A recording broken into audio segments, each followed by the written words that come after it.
औज़ुबिल्लाहिमिनश्शैतानिर्रजीम बिस्मिल्लाहिर्रहमानिर्रहीम अस्सलाम वालेकुम नाजरीन। नाजरीन, ईद उल अज़हा पर निचले दर्जे के सैलाब का ख़दशा ज़ाहिर किया गया है दरियाए चिनाब में। भारत की तरफ से जो पानी है वो छोड़ा जा रहा है और इस हवाले से बाकायदा तौर पर सलाल डैम जो हैं उसके स्पिल वे गेट्स जो हैं उनको खोला गया है।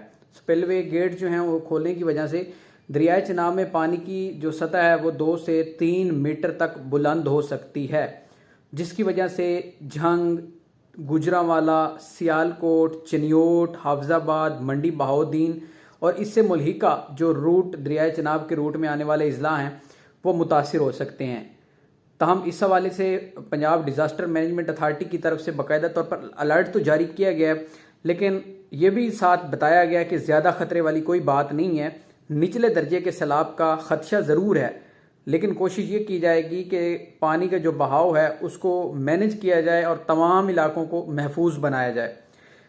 दुआ है कि अल्लाह ताला अपना ख़ास करम फरमाएँ, ईद उल अज़हा के बाद भी सूरत हाल जो है वो मैनेज रहे